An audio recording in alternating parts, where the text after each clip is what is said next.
Welcome all to our channel GTech Fluent.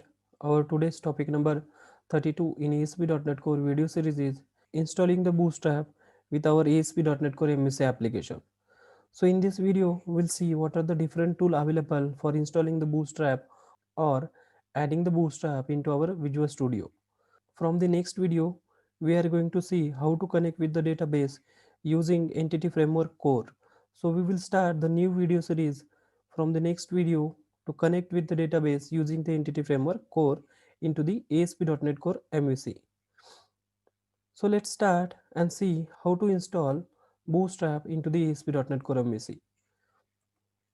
So there are a different tool available we can use to install the client-side packages such as jQuery, Bootstrap, others into the Visual Studio. But some of the most popular and the used tools are the first one we use the browser one. Next we use the npm, that is Node Package Manager. Another one we have the Webpack, and the next one we have the library. In this video we are going to use library manager, which is known as libman, to install the client side packages that we required for our application. So in our case now we required Bootstrap to be installed in our application. So the library manager or libman is one of the most popular lightweight and the client side library acquisition tool.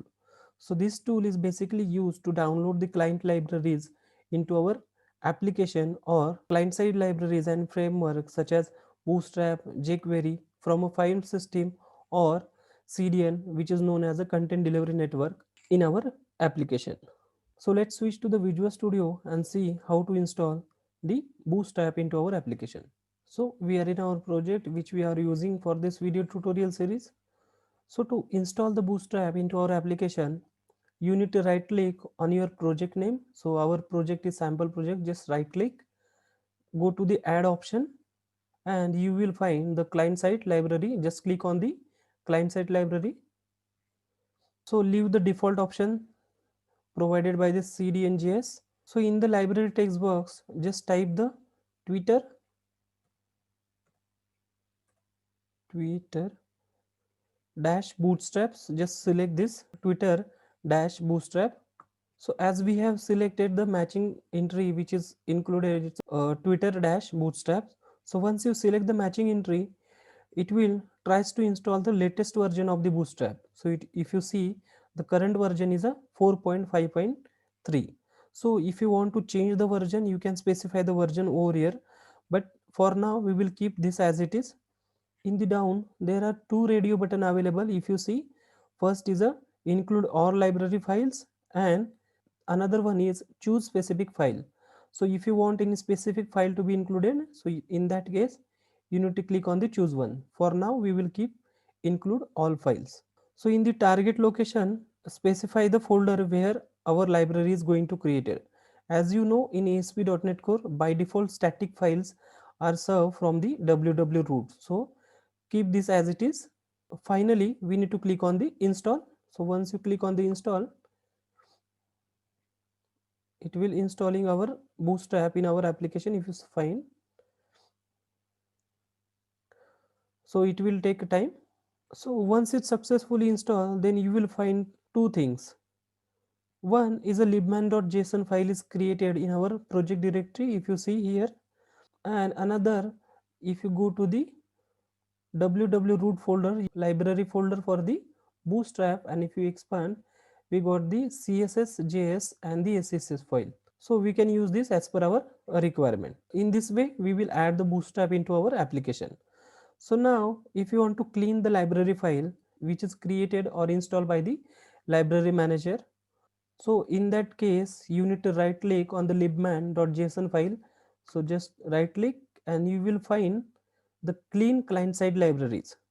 So this option will provide you to clean the libraries from which is installed by library manager.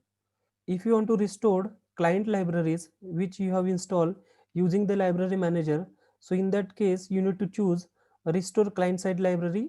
In some case you have installed the library and by mistakenly you have made some changes and it is not working, and if you want to restore the application, in that case you can use this restore client side library. Another scenario, if you want to update the your version which you have already installed in your application. In our case, we have installed the Bootstrap, but in future new Bootstrap version get introduced and you want to update the Bootstrap version.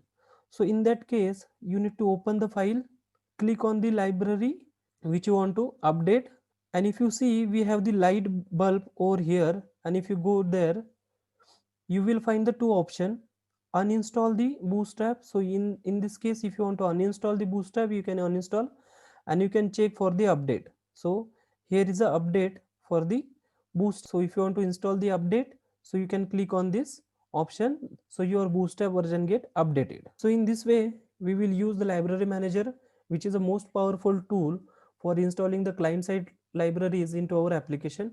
So in our next video, we will see how to apply the Bootstrap into our MUC application. So as per our requirement, we can use any tool to install Bootstrap into our application. So please let us know if anyone has any query or doubt. We will meet in our next video. Thank you.